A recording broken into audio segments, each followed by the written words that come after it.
na fe so affiliated to UDS Tamalem. Me patch offer 0574 661117 0574 Commission of Ghana Ajia to mubenya bi ato ewa light ahodo chandelier crusade light nyina afi so se ba na fa na ahodo a ebone boye double de team yenu bosheba ewo bi afi so o fa na yedum nkane a edi awia hode e charge etimi charge phone na afi utimi de ponyom e bosheba electricals 0322 030838 0536 095966 bosheba dash electricals and bosheba .electricals oko TikTok and Instagram store obenya yen wo hon midin e di PSC ladi no mo nyina jo ensem no entremo ene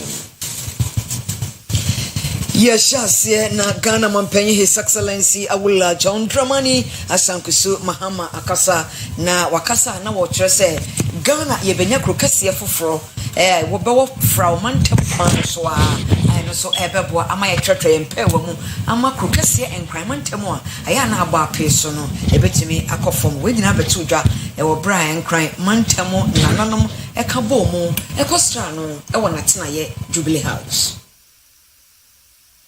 To ease the pressure on the capital city, Accra, government is advancing the design and feasibility study for establishment of a new city that will encompass land stretching from the Accra Plains towards parts of the Volta and Eastern regions.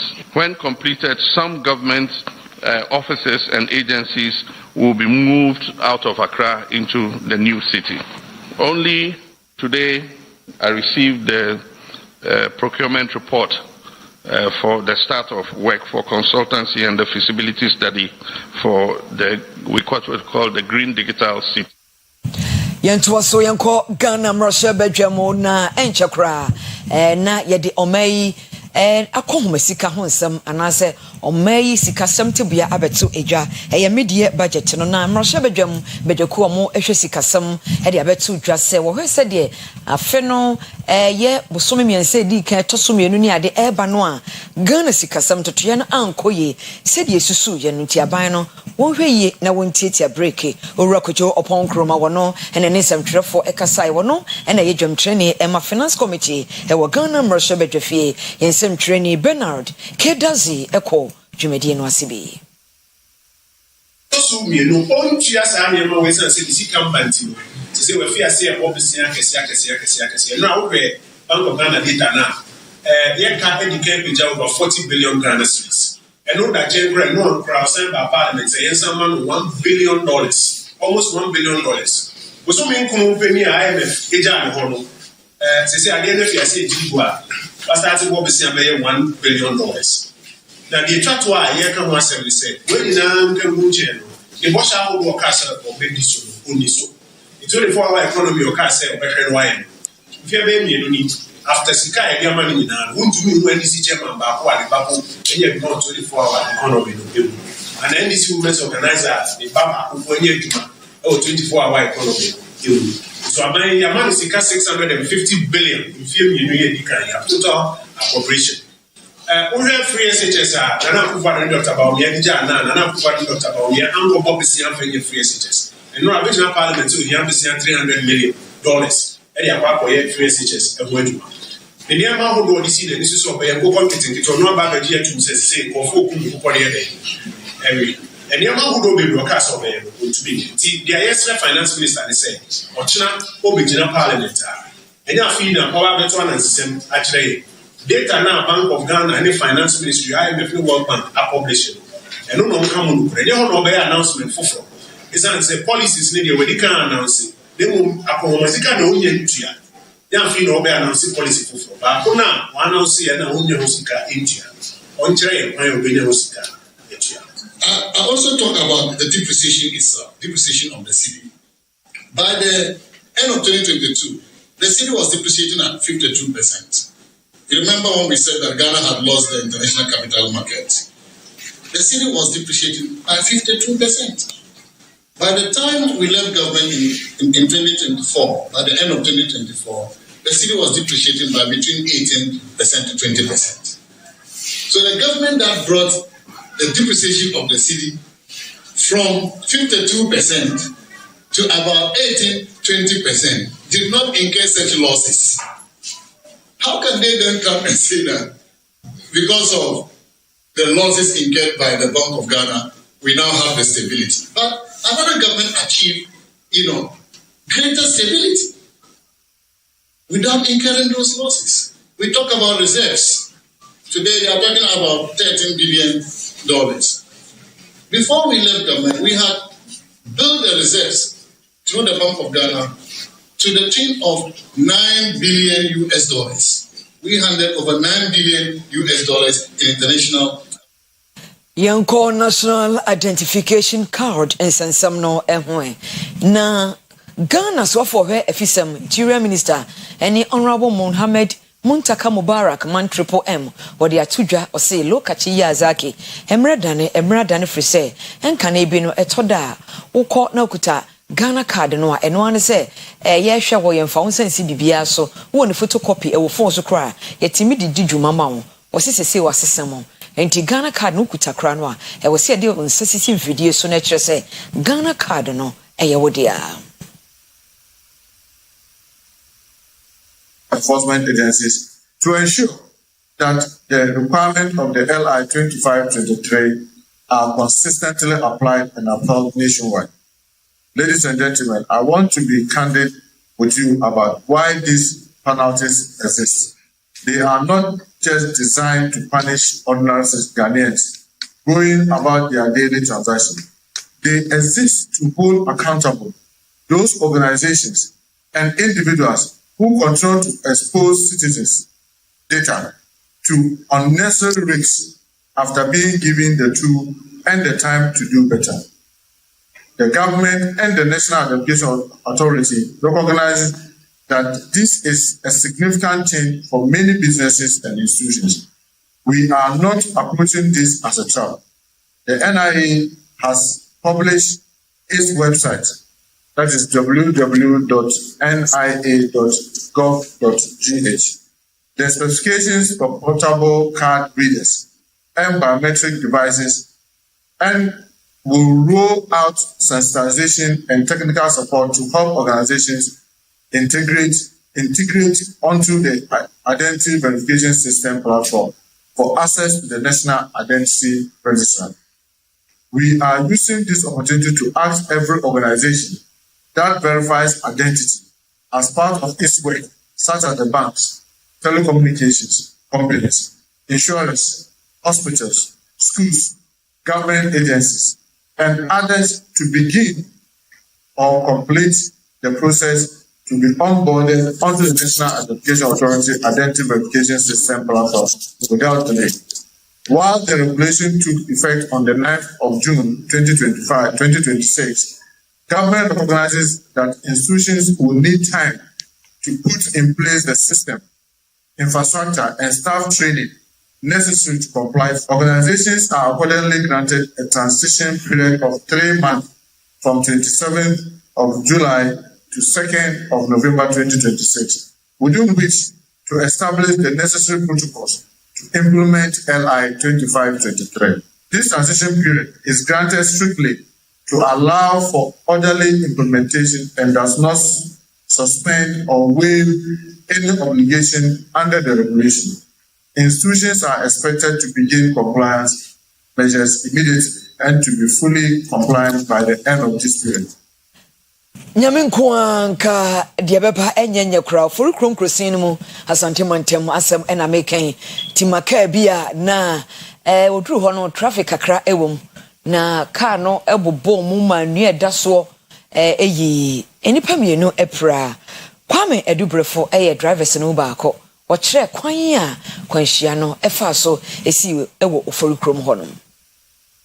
Ora Kwame Edubrefo ono na we driver ni a wonam kwan ne so ene wo kasa chimu se wa bra timbaka no eba no bedru traffic lights ase no traffic no na ase ntie no nam so ema MTTD officer ene na wo gina kwan mu a wo direct traffic no na bre ba ne sa no hunu se eye timbaka ya enu agusuo no ebo aben abra wo de ebebo ne kam enam so ema nade a wo de akyekyere timba nnua no nyina etete ema nnua no ehya ase yi gu fom eno no wo kyese nnua na eyiyi ye no baako ekoto kasi ahodo mienu so eno na nam so ma nipa me se prepare ya won mo epentem so de wo mo ko aya sabia na ebe ho se wo mo nkwohwe won mo ensiesie ma wonom na afi so nipa no bi eka aka num ma national fire service ene aposifo no bi mirkantantam so beyi won mo efiri mu a wo kire se wo mo de boni bia anka wonom na ne cheche mu dodo de ka ho no bi eni de ba eri nyina ne se the free traffic light ewo ofori krom junction the traffic light no na adum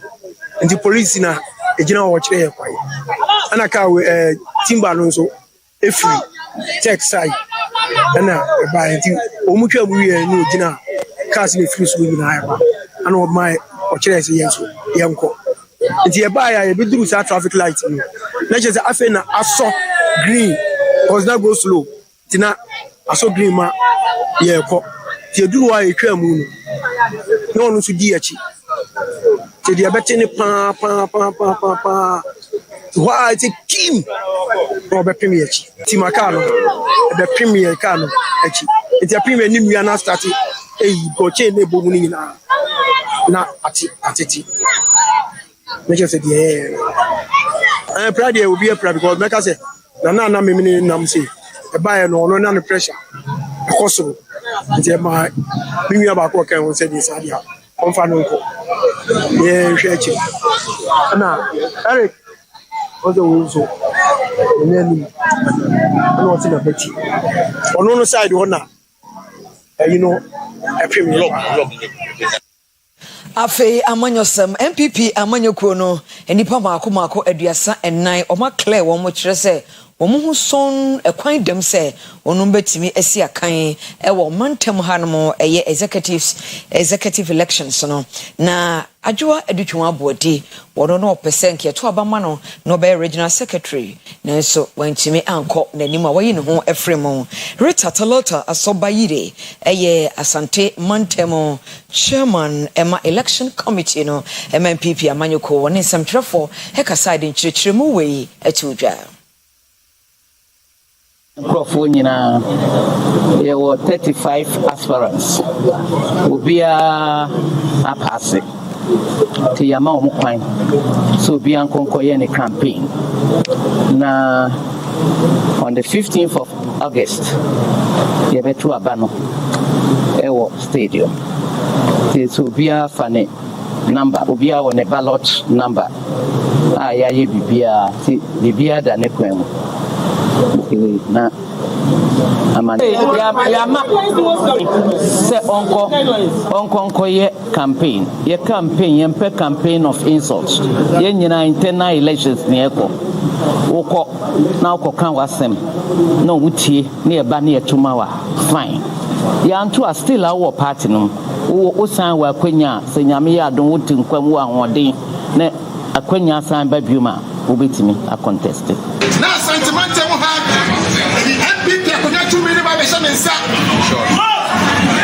na me ya do ne se mensa ye ba ko pa mba be ne se mapua ama ka bom sa ya 2028 2 million ba be MPP yeah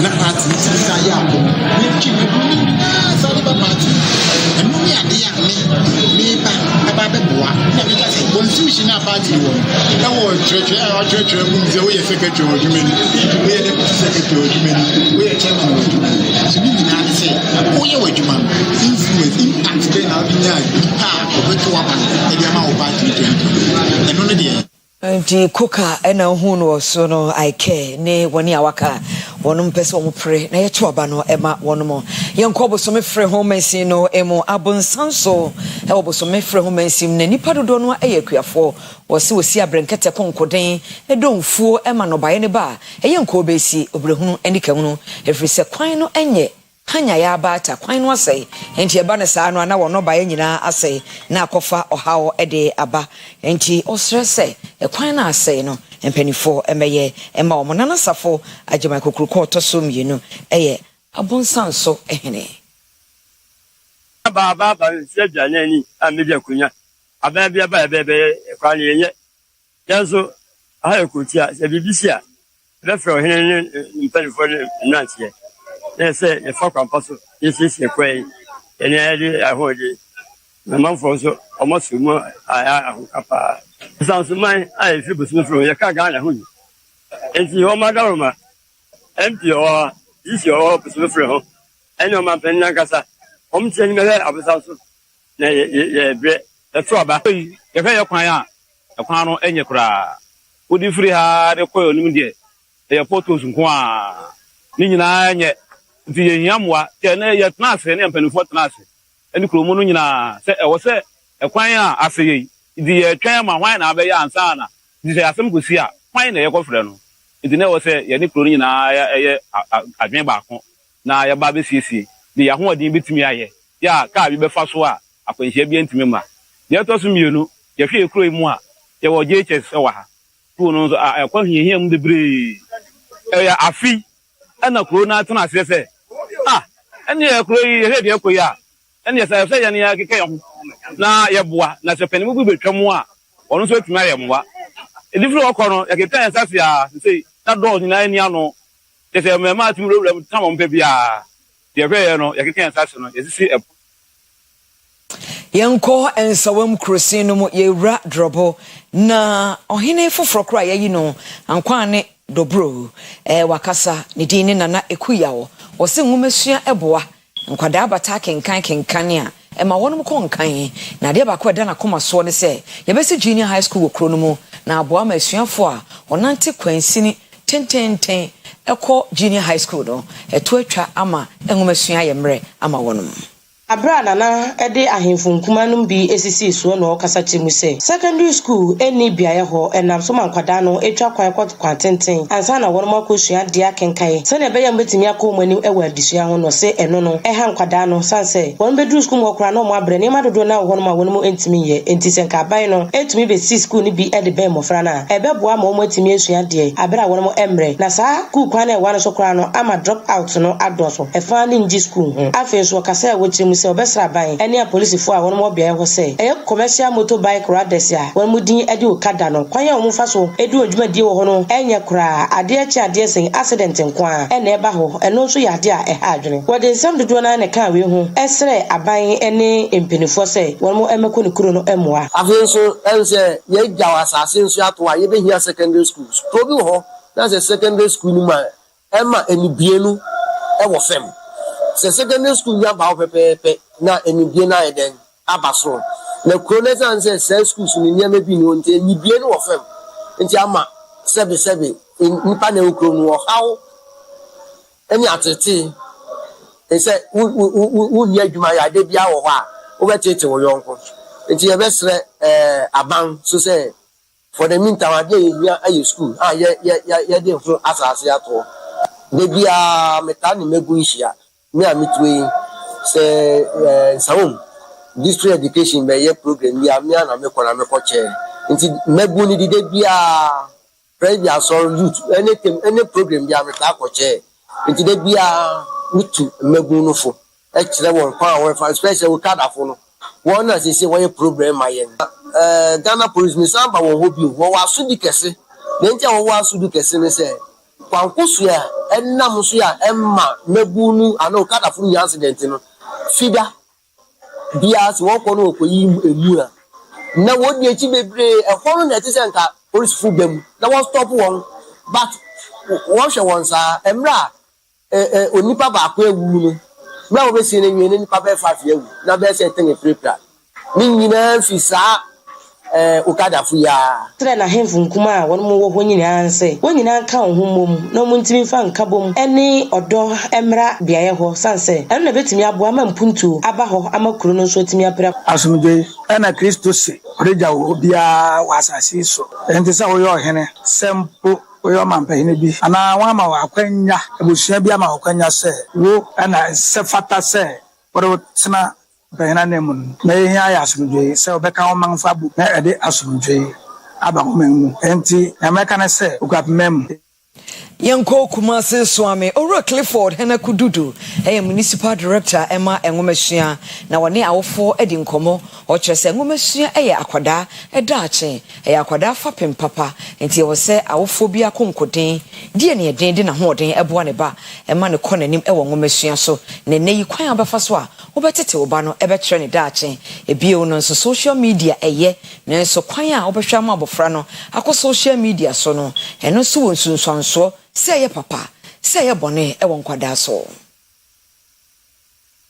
Now I ya kwankwaja sum de amasuku mo frebi no mama wo Chronom MA Model School. Enu mo na educational director was Swami Municipal. Ora Clifford hina kubudu. Edne no nyam kopi ase na de afutuo ma awofo nyina se. Oma wo ani nko wo ma ho yie pai san sentete ya wo de be ma wo ma no. Ene na kire de daache obeye.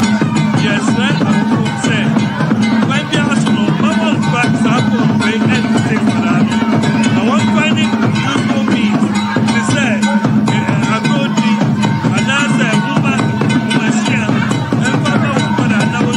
Madam Mercy ana na ye headmistress e de masuku yi. Sibibi anya.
Alaji Haruna Boatin na ye SMC chairman ono nso e de na no tumu bia wo kyerese ba ko a ye wo ha ne se unja nkura no ni nam ha omu baski ba ya na ye offense wo e wo ha but e kwan adeda mu no dos na ya nka ye se aban meboaye na sa offense wo no omu ana ye nsisibi gotem bia ye de adesade ma municipal je be ba be ye enso no e ma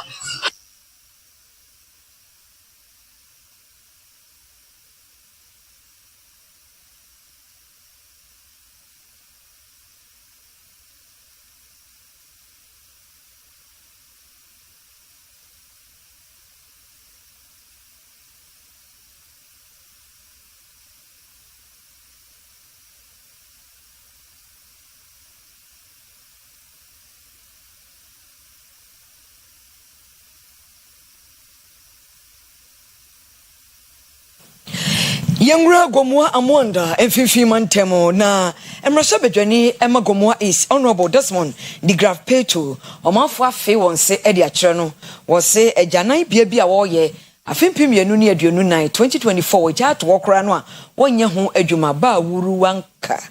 Chesen Fan Hokra, was CNDC branch chairman, Ewa Won Potem Hono, one also.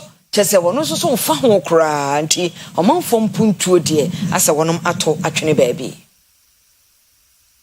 NDC chairman ene omanfo no bia wono ewo Gomoa Amwanda ene kasa trimu se wo toilet project ya empelefon atuna jeje mu no aba be ye ningwase e de ama NDC party ma wono ewo ho ene kuromu enipa no bi esanse abre ne abra no no kuromu na busa na obusa mo se sa toilet facility ya mu empelefo atuna jeje mu no da be na mo be wi e de ama ye ni nyina ne so omanfo a wono ho no wono eni agyanan bia ba bi o bekwa koyo mu yi enu nti ba bia no mbeja no mo akoto eja mo na ya e di eningwase ne aniwu ene ebre wonom de yade ahodro nso ene ebeja won krofo enu nti wonom kasa won buchemu se wo besre aban ene mpenifo a wodi NDC anim wona oka bi ewo mu se wo mewie emfa ma omanfo no ntimi enkoso yan pino ba start to let mine 2 years ni me kodoni only you could have one. You had a day, that's more catholic on your man. They be already and it's for Kuma. They be any so I'm not in my area. It's a small. Then in pay for day. Wait to me. Then is for Kuma in Bayam. And be why what where my I'm feeling. Commission away. Get no sabon only. Instead send the panic. Oh my man, then is for Kuma in Bayam. I am a yao. Baby, yawa it's been there. Kwane inje my wonder mine. Why then was you a good man in to me? Yeah, by the small queno. But Mrs. Sarah, you who, by your toilet, you want not cheddar when you're the only insurance. Where some do it in a channel. Fair toilet is with the ye. Honorable Nana, you see, when you're a wobble bottom, on the crowd, we're betting now, about to that blind of the young witch, mamma, wait now. What would do the person who is the other Amma Brino? Then more that's one alarm called by Shep Crime man. If you want to them now, you're very showing the seconds on Chennai yet and Bemoshe. I'm on a my dead toilet share. Go to them yet and I be a Shamaya. 2 years I had that as if we are friend Biala, a friend on the sofa. Yes, sir. Sonny, yes, sir. Unit committee chairman na ono so ewo biaye ho e kasa ya wo kire se nensensi form sene osi kasa ye de to amafo anim se won ka wona koma ento omuyem na ya de a NDC aba obewie di ama wo mo ni nyina koye hwebu ada sei no de tuja yeto abanama na wotuma ye de metuma na ma make se chire wi ma me de echi amafo ko toilet odugu politic bag no da abato because toilet ni yi ko yi e nam kwan hu a na mantum nanto science a wo kwan ho no bra nye easy. But in them, obi the ratio na disappoint na. In fact, aha impa no. Nti e besran de na ndi mu oya ye ba yenya na da kwan do amwan na tu. Esum nukromani. Nti se obeto be de manyum nyama didi ma amwan na amwan na fo so yego ni diam se be ma na kasa animunyam. The mesran de mama NDC fo awoko yi mu wondi yaw. Achem esia kwa bahima osanso enifahima ema achem ebua kwa traditional area na na ya fosua boatma otoso miensa odi atu dwase aban no emfa neimus woni a wo hwe se galamse enkoso no emramputem ho ofise galamse eji won samu a ehia woni a woni eden wodi abra galamse won potem ho no na George Bota osi anemo Eastern Region ekodwumedie no ase. No cram for me or Bessima. You know me penny for to choice. I'm a galam say be a back. And so now you were him point to work. What should you you? Any never break, as I said, I was shy, 7. A brand fear baby and 7. Pronunciation and when you ask, a Jana baby, I probably have baby a 2 1 and go. I'm a pronunciation and can never more. Uncle was working in a quiet after the at Pinsa. Now, we said, pronunciation, what would let me running in and testify, said, after a pronunciation at the Tiapansa. And think I may strain with the fire of program. Say, yes, what would be here? What to be glad? We are send your Bible. We have 2 times call. Then, I should not do no catch any man for so umra then we can be and cabo money and chichi. So I'm the first enemy for and they come by him and then I did for the anxious said you're probably the young Koshupa now panning to my and to my bed. My opinion, I didn't say depending on make us as a more I'm saying that we cancer. How are your friends saying? Problems. Nah, yeah, I'm sure I am. You've been able to say, you did a drug. You shouldn't have the money. What you need a woman, which is surely and just a person. We are projecting from a council and sent to me. And Ghana Police Service was it take a far di musu kwa kachire won se humbi betu ama asase awo so ene sen wonya ode light ene aban si won car so basa emrani ho kwan no otu won so sapapapapa na toyemantam Western Region Takrade ehon so wamiamu pa na the Director of Education, Research and Training ewo Motor Traffic and Transport Department and ACP Alexander Kwaku Oben was say IGP na hye won say ontu sana mo no especially no police amani bobi beto ashewu anu na sankafo ni say nkani anu ne media enwo say isusari ani light be so yen rem no ani light en so no ho to kini pani aja kwa shaba no yenyai ebi she ka mo enyi ye ba kwa no so ye hu say ebi enyi entiga na ama nyina police ye obabia ye hu say ebi she ka mu a ne yi ama boko yi so ayen fa mawo na akoye bi we de be kan ho de akokot ye sha se be busumi anya hwega na nyina yanya adaba for and o maka mako be 4627 as at 15th July nene yebe shiamu ewa Western Region yani Western Region fa kabum even if in crime ya bae ya kabo mu no efinwa 17 and 18 and afena opemwa to kakra adwuma kakra ye no yenya ahye mako 406 yeguso yenwie ye de kan ye no wotakwade ne ho a yenya 700 emu sari be enso ni nyina ne se ye mpese ebinum de light be se mu kan ho a ebetima ma kwanhia to mu nua no ye mpese binum de sari be se mu kan ho a ko ma ko brika pasa apiapia konfo agu nchan ani brika tente na dia kwanhia ba ye ba mo wa yi ye be yi ni nyina yesu a ye fama abio ko mra ho a e wo se ye gifu nsem na we de ye fa nkokot ye ba ma akokobo krata ana ye de ano be ka kiro na mom sune ko ye bio ni adumotwu ye de Oforuba for Western Region and a day and some way a brain. Na every one of yanko special report to Emokasiebo strong nene madu donoa echresika wonum ewo omusika omunya free womujetire mu anasa omudwo mudie mu anasa salary worker kra no a sikasan na wogye na eba na saa no a ebi mu kra ka won sika ebo woni won kunu nom aso saa na obeye no ana oyokobo na na akua free woni emabi nipa bi akodi nkomo ewo ho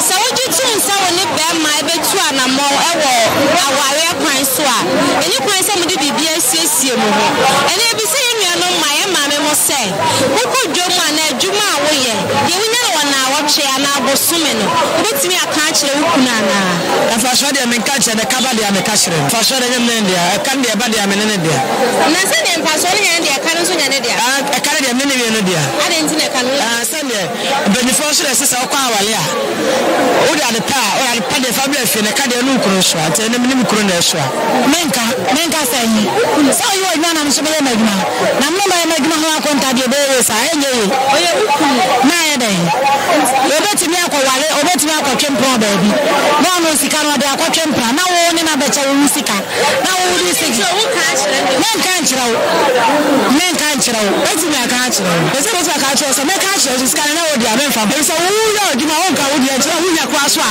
wo sa de akwa bonte ko wo so fufu eti be ya be di so menka kyerɛ wo se mi nya sei na so wo di enu memfa na metimi aka kyerɛ so wona bo me geti ti bia ne asa me ka kyerɛ no ni e musika de me fa nkyerɛ wo na ka de ba odia ka de ba ene dia wo se ba ka ene dia na ka aye de ntina mema ne ba ye ma ho ade e ma ko ye mema ho ade se mema ne ba ye ho ade fi se sombo nti ka de ba de ye wodia emfa so de ene enya wodia wo me ka kyerɛ se na ni ko bi musika o ne hu sika mo dabi na me ma ba ma so amache be ma wo da kete so na me ma so amache ba be ma so ba ye ko amache show 4 o'clock na ma du wo Dr. Mensa na ma so ba ya be sia asa ko mo market akwa me buy pa be sia ni wi ma hye me mo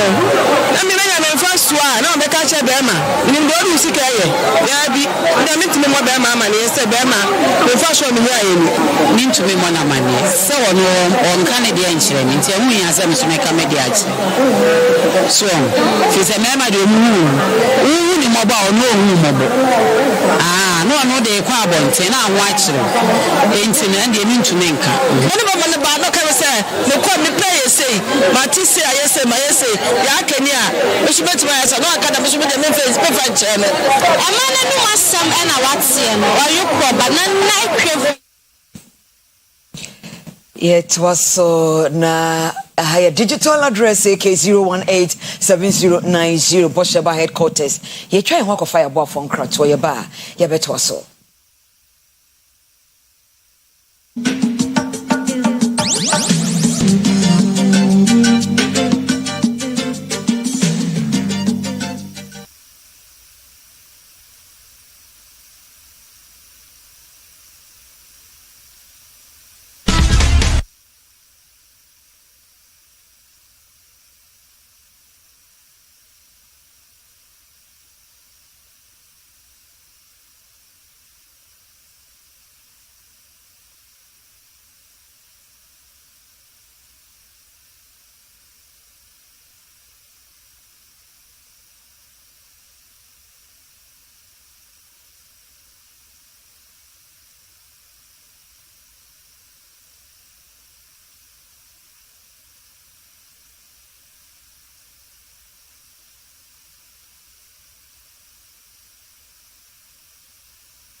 chefa ewo nsi anwumre kase no nsam no doso de dise fata sa anwumre ohwe na otie na yede esomwo sports lawyer nie the only sports lawyer in Ghana football. Yesase efi Kumase Asante Kotoko asye Eric Tinkler ena trene emakrobia Asante Kotoko se Kotoko ewene things trophies awdo se Kotoko nsaka. Yeah, obviously I've known Asante Kotoko for a long time, especially as a coach, because you know, the clubs that I coached and when we were in the CAF competitions, you always feared to get Asante Kotoko. You didn't want to play Asante Kotoko because you know the quality and the talent that comes out of the Ghanaian league is really massive. Truthfully, I wasn't a full-time follower of the club, but over the years, obviously, the club, which is a massive African giant club, is a club with a lot of history in African football, has kindly slipped down the table. Now, to see that happen to a club of this nature and this stature is obviously massively disappointing. And obviously they come off the back of what would be regarded as a very poor season, having finished 8th in the league. So coming to the club, I know the pressure that is obviously going to be under me because, you know, we need to achieve, we need to win things, we need to get this club back to where it belongs. We don't want to be calling it a sleeping giant. We want to be calling it a giant again. And we want to be competing at the highest level. And that is me as a coach. I want to compete at the highest level. I want to play in the highest leagues. Oyeya Answa, David Obinyako, our Branson communication manager. Ebusan say Kotoko team in Africa. Who say NOCHM say very soon Kotoko be challenge for the Cup, Champions League Cup, Confederation Cup, group stage. I think obviously in comparison, I would put it with Orlando Pirates, having coached Orlando Pirates, which is a massive club in South Africa. Asante Kotoko is no different. It's the highest supported club in Ghana. So there's a lot of pressure that comes with that and a lot of expectation. But as you said, I come with a lot of experience. I've been around with many clubs. I've been pretty successful in all the clubs that I've been to and coached. You know, I've been involved in CAF Champions League. I've been involved in CAF Confeds. I've got to finals. And that's going to be the objective and the purpose in hopefully a year's time, is that we can find ourselves in that group phase of CAF. And from Kumase Asante Kotoko, Yanko Confederation of African Football CAF, Amasye, the president, Emma CAF, Dr. Patrice Mochepe, and the to just a Women's African Cup of Nations, WAFCON, Obejano, on second $2 million. We have increased the prize money of the WAFCON by 900%. It's unbelievable. 900 for the women. And that's why I say to you, you can make all sorts of promises and say all of these nice things. If you don't back them up with quantifiable, visible, and as they would say, touchable, they want to sort of feel at it, want to touch it. So we've increased the prize money by 900%.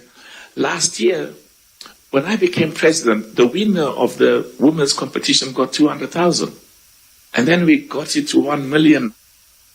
And no, Dr. Patrice Mochepe, and say, World Cup 2026, USA, Canada, Mexico. Now, no, say very soon, Africa, World Cup. Football is very proud. They did very well. We set very high standards for ourselves. We've got very high expectations. Our clear objective, and we are now more confident than ever before, coming from the FIFA World Cup, is to see an African nation becoming champions of the world. I'm more convinced than ever before. that can indeed happen. Life doesn't allow for dreams or plans or expectations which are out of touch with reality.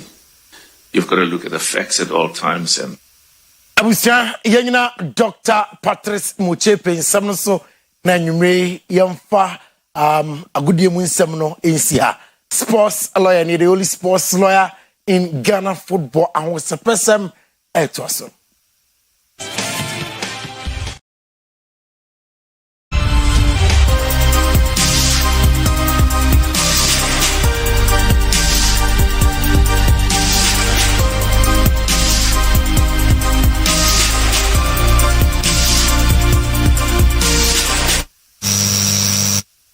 Mama Joe and Mama Kwaba and Famumra Enije Kasi boy eso midi ede obapa prisi mami mora ensemnumu and famao obepiemu ewo asante mantemu ha enada na stresse ye nuanum school foi omode enwum to dwumadie no ehye so ewo baba yara sports stadium.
No so oto nyuma no wade nanim onyam ebe tide medie no echi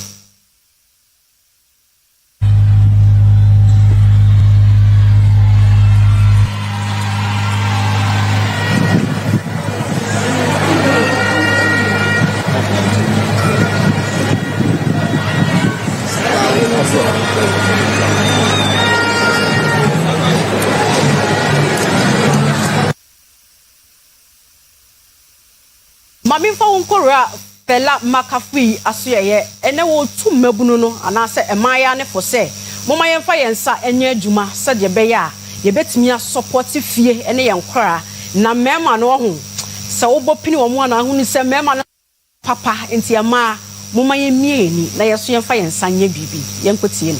Ladies, please all gotta work hard. You need to work, make money, you need to be very okay. Because the men go through a lot as well. So sometimes you give them peace. You support yourself. You don't become bitter. You don't come on social media and do all of that drama.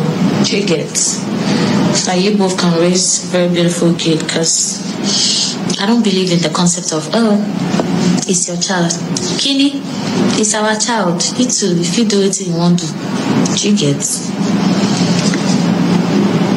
Yes, oh my darling, you need to work hard. Work hard like there's no tomorrow.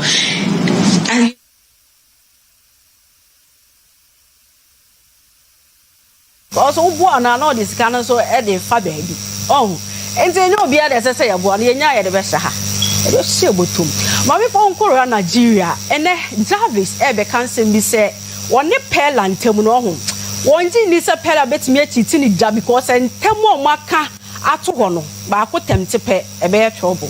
You just said I never yes. When I take covenant. Oh, you will die. Hey, now you will die. Describe the kind of die that you will die. No. Things will go well for the person. Everything will because you're in a commitment and the fact that we pray together. We commit our heart to Jesus. We pray together. God is involved. and you're not going to do that. Check God will see I'm looking at you. Yeah, I will swear for you, God. What if we ask God for forgiveness? Our God is not forgiving God. But are you sure two of you have not done? Because you too short. No. Let me tell him, say, we do am. You know. It was say, no. Who won't do am for now? Not two of them go do am. No, wait. Pella, we go cut ourselves with knife. Come on, for you, Jerry. Pella, wait. That is not be angry. Pella, go deeper. You say you tell her, say, make una do. No. I see it on TikTok. Say, okay, they do am. ChatGPT TikTok, you don't want say, nothing they say if they do am. Say they no say if anybody see at that moment something to happen. So me I want make we can't do am. But you know it was in and the only blood coming out we have is because all those ones is not something we should be doing. So but sa aware we de ba so amia mekoho na me so makore tenesi bi nkora mienu aware ebe so de so what ya say ebusi amame fa wonsi ha na piesie ladi emfa amonone nsem ento a so midi e de obapa Prissy Macau.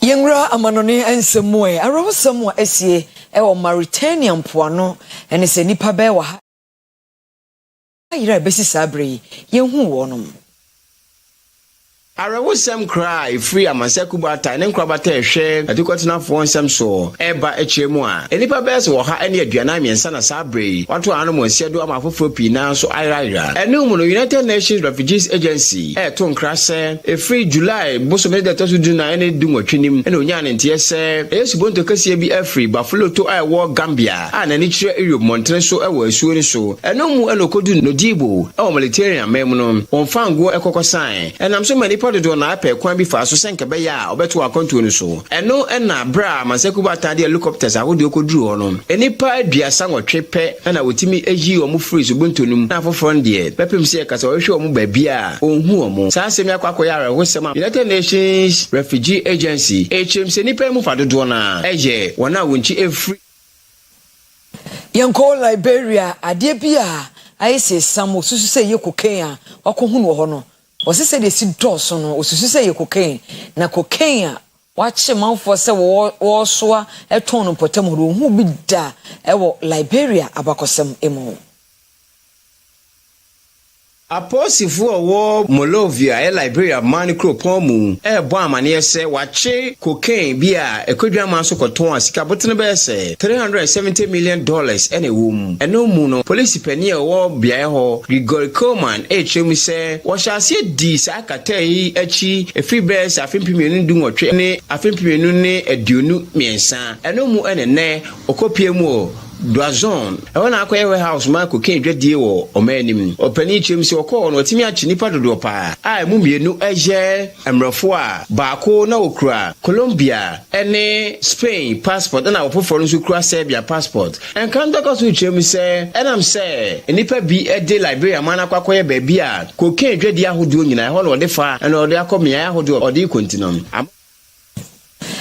Yedibesi hanam near the Asadama Newman College Department of Nursing. Why admission to wet me kusian nursing or baby or better certificate no or the quadrucha a valid ubenya juma aye 0574 661 117 0574 661 117 02 67330 School no atwoma tachimai e wa santemantema e ben kwada so medin e di PSC ladi Dominos Vobiscom e radia somdwen kan